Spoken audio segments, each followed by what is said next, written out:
Mayapayabak po kaya kayo ngan. At na po king Kapitang Aldo ning Paskwa. Kambeda po din kaya kataong pong pasariling kapagnasan kaniting misa. Pakiyabeta na naman po ding makatuking intentions. Ing kapasalamatan na po di Mayor Teddy and Mrs. February Tomang and family. Chris and Rona Gomez and family. Catholic Women's League. Jose Pepe Hison. Ferdinand and Myrna Lising. Joe and Rose Sonentino and family.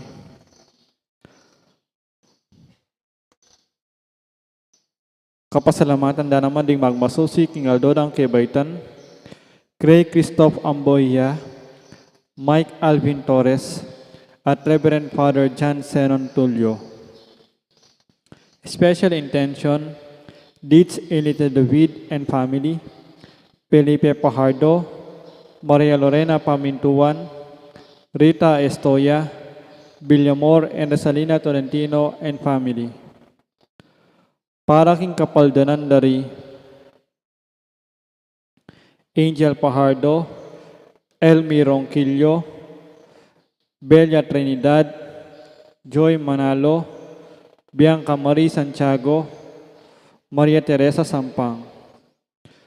Para king alananggang kapainawan ning kaladwa dari Domingo Senior, Lisel, Domingo Junior, Felino, Monsignor Aquilino, Jose, Francisca, Bienvenido, Saturnina, Basilio, Dr. Anastasia, Jacinto, Milagros, Remigi, Jared Kino, at ding maldang kaladwa king purgatorio.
Mabulit yung Einstein na alauna ako sa ay, di ba yung Mercy? Bunyeba po. Diba? Diba ang pangalpilis?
Kilagin pa po ng anak po ng Banal Espiritu, ng grasya ng ginutang Yesu Kristo, yung lugod na ng Diyos, ating pamakyagin ng Banal Espiritu, mantabi kay kaingan, maya pa haba, kay kayo po, baka kanita bebetang matampangganap, kaniting banalapag masusyan, si siyang talapangin ng kasalanan tamo, at anya rin lulus na kapatawaran ng apong Ginoo.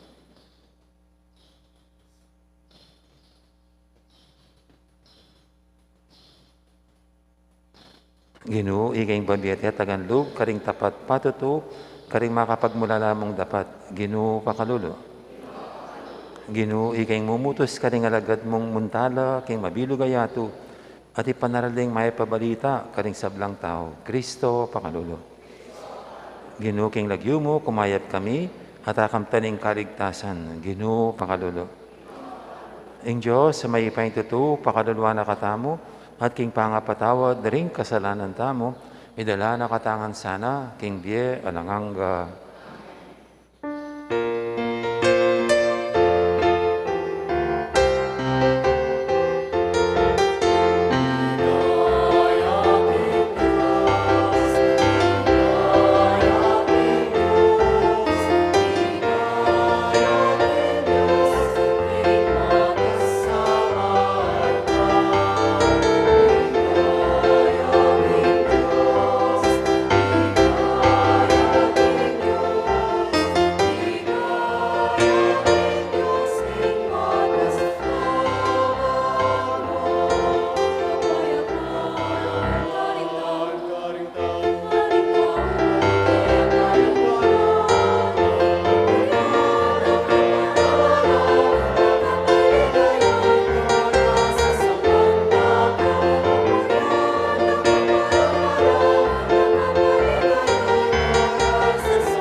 Manalangin tamo. Hoy pa ning lugod, kapamilatan ning labis-labis mong pamamye, king kaya kang grasya, palabungan mo yung bilang ding maniwala kaya ka. Ingatan mo yung pinili mong pamilya, karing sablang ngibay pasibayo, kimbinyag. Ipagkalab mo sana yung biye, alang kamatayan. Itinganadwan mi, king kapamilatan ning ginuming Yesu Kristo ang anak mo, ang mabibi at magari kang bemot ng Banal Espiritu, metong mo king panga Diyos, manggaman king alanganga.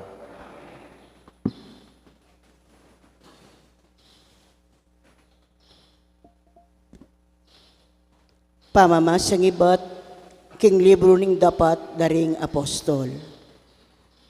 May nga pamulalala ring miyembro na ning konseho, inyang ikitda ing tepangan dalub di Pedro at Juan. At inya nga balura, king karaniwan lamong taong alang pegaralan. Akilala ra kanita, king akayabi na lang Jesus. Dapot ala na lamang malyari nga sabi laban karela, uli na ning kayarap de mismo, ing taong kinayap ayatsu king siping da re Pedro at Juan. Inya inutos dalang mako king sala na ning konseho. At kalwal da ring re Pedro, misabi-sabi la ring miyembro na ning konseho. Ngarang mi kukut nanan, nanong daptan tamo karing taong deti.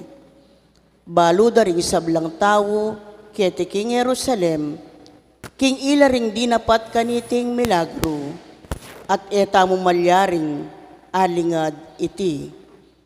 Bane na lalong mikalat ka ring tao, iting pisasabihan, masanting tantuan tanala, e nala magsalita kenuman king lagyo ng Jesus.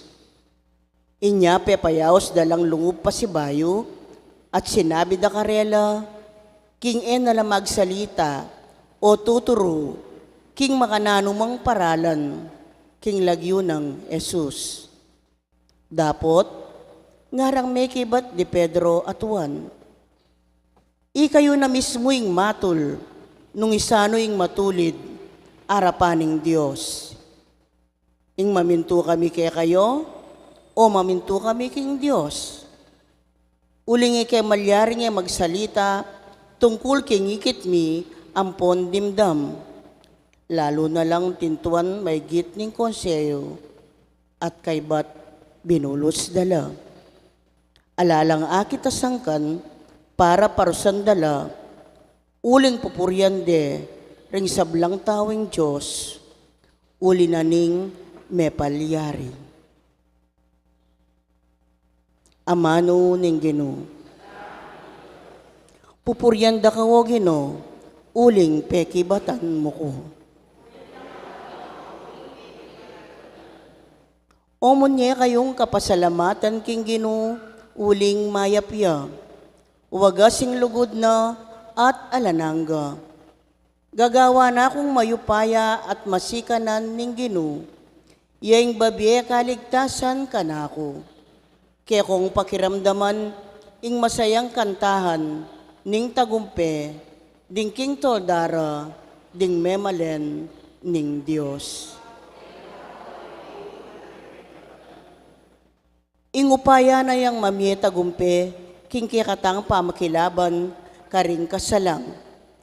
E kumate, nunemye ko, bansabyan lang depat ning Ginoo. Pero sana akong mabayat ning Ginoo, dapot, napain tulot, ing mateko.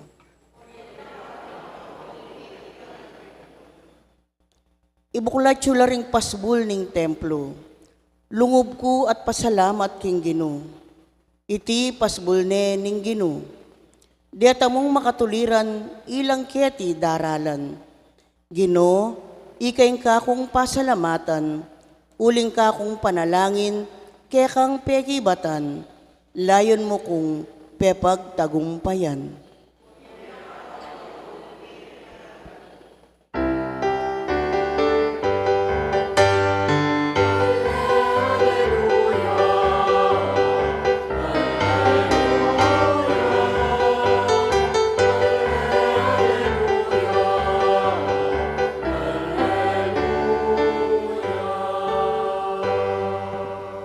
Iti hingaldo tinatag ning Ginoo, sukat tamong tumula, ampon magsaya.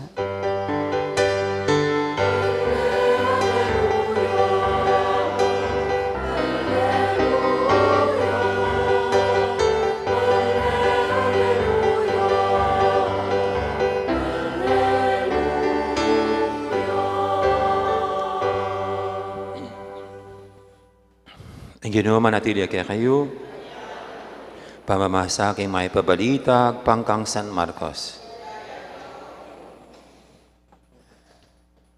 Domingo nga ba kamaranon kanita, kay ba nang sinubing Maybe Jesus, pepakitya mo muna kang Maria Magdalena, nung keno nala pepalwalan ding 7 demonyo.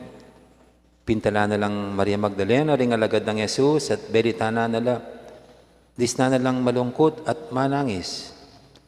Ere peniwalan, inyang dindamdakang Maria Magdalena, king Mabi Jesus, at king pepakit siya kaya. Kiba na nita, pepakit si Jesus, king aliwang paralan, karing adwa, kabang maglakad lang papunta king baryo. Migmarik la Jerusalem, at belitara ka rin kaya bering milyari, dapat eralana mo naman peniwalan. Katataw yan, pepakit si Jesus, karing 11 metong, kabang mamangan la. Sebyana nala, uli na ning kayalandang kasalpantayanan at ning kesya sandang buntok. At uling labisang maniwala karing menakit kaya, kay ba't nang sinuling mebye?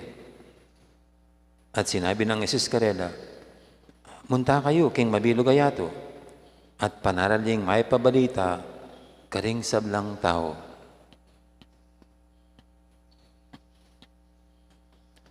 Ing mayap ng balita, ing kakatamong kaligtasan.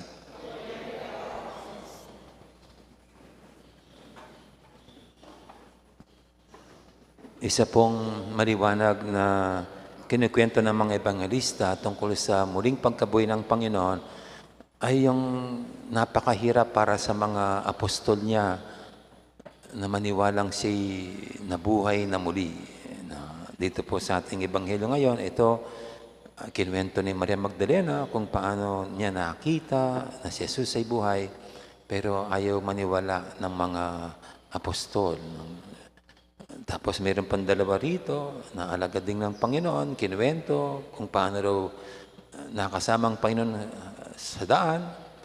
Pero itong mga apostol, walay, na ayaw ding maniwala. Naniwala lang sila nang sila mismo ay nagpakita ang Panginoon sa kanila. Tayo po sa panahong ito, hindi natin nakita sa ating sariling mata ang Panginoon. Itong mga eyewitnesses na nakita nila, nakasama pa nila, nakapiling pa nila, si Jesus na buhay katapos na siya pinatay, inilibing. Sila'y mapalad na nakita nila. Pero tayo, sino ba sa atin dito ang nakita na ang Panginoon at nakasalamuha, nahawakan? Mayroon po ba sa inyo? Hello? Mayroon ba sa inyo ang nakakita sa Panginoon? Kasi yung iba, yung mga nagsasabing nakakausap ang Panginoon, nakikita ang Panginoon. Nung buhay po si Cardinal Sin, sabi niya, pag ganyan ang nakikita nyo, nakakausap na yung Panginoon, nakikita nyo, baka nagugutom kayo. Sabi niya. O baka naman nasisira na kayo ng bait. Pero sa atin po ngayon, parang hindi yan ang basihan ng ating paniniwala sa Panginoon. No? Kaya nasabi mismo ng Panginoon nung nagduda si Tomas sa kanyang muling pagkabuhay. No? At gusto pa ni Tomas nga na mahawakan ang Panginoon. Sabi ng Panginoon, kaya mapalad yung mga hindi nakakita sa akin, pero sila'y naniniwala na. At tayong pong lahat, nandun tayo sa ganong sitwasyon ngayon. Hindi natin nakita sa ating mga sariling mata ang Panginoon. Pero tayo sumasampalataya at naniniwala na siya'y buhay. No? At anong naging basihan natin sa ating paniniwala? Well, siguro muna sa mga istorya sa Skriptura o sa Biblia, sa Gospel. Pero ang isang malaking basihan natin o pinaghahawakan ng paniniwala ay yung patotoo nitong mga apostol. They're witnessing. Ang ating paniniwala ay nakabase ngayon sa pagsasabuhay nitong mga apostol sa kanilang paniniwalang nakita nga nilang Panginoon na buhay na buhay. Nasabi ko po kahapon, kasi ang isang malaking patunay na ginawa nila ay yung inihandog ang buhay nila sa paniniwalang ito. Ang isang nagsisinungaling, pagbabantan mo na yan, you threaten his life. Babawiin yung ang nagsasabi ng totoo, pag sinuhulan, o kaya pag pinagbantan ng buhay, mananahimik na lamang. O kaya baka babaligtarin kahit na yun ang totoo. Pero itong mga apostol, itong mga unang Kristiyano, mga alagad ng Panginoon, kahit na sila'y pinapahirapan at pinapatay, patuloy nilang hinawakan yung paniniwalang si Jesus ay buhay. Kaya ito po yung mas malaking naging puwersa ng paniniwala sa Panginoon. At ito nga sa ating Ebanghelyo ngayon, ito,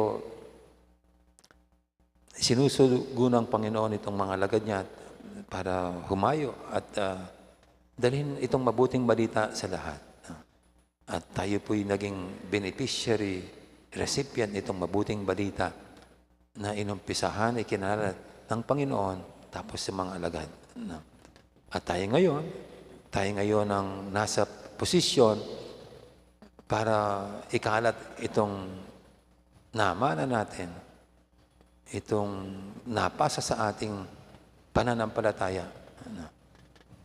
At sa halimbawa ng mga apostol, ang pinakamapwersang pangangaral, pagsasalita, ay yung pagpapatunay sa pamagitan ng pamumuhay. Ang atin din pong pwedeng sabing pinakamalakas na pagpapatotoo na sa ating paniniwalang si Jesus ay buhay, ay sa pamagitan ng ating pamumuhay sa araw-araw. Sa ating katatagan, sa ating tibay ng loob, sa ating kabutihan, at higit sa lahat, sa ating buhay, pagmamahal at paglilingkod. Yan ang mas mapuwersa, matibay na pagtotoo at patunay sa ating pananampalatayang si Jesus ay buhay. Amen. Ngayon po yung ating idulog sa pinteng mga kahilingan, tayong lahat na nasa posisyon ngayon, nasa sa atin ang hamon na para ipagpatuloy itong pananampalataya kay Jesus na pinako sa krus, namatay, nilibing, pero siya ngayon ay buhay at mananatiling buhay magpakailanman. Sabihin natin sa bawat panalangin, Ginoo, emula paboren ding anak mong mamaus keka.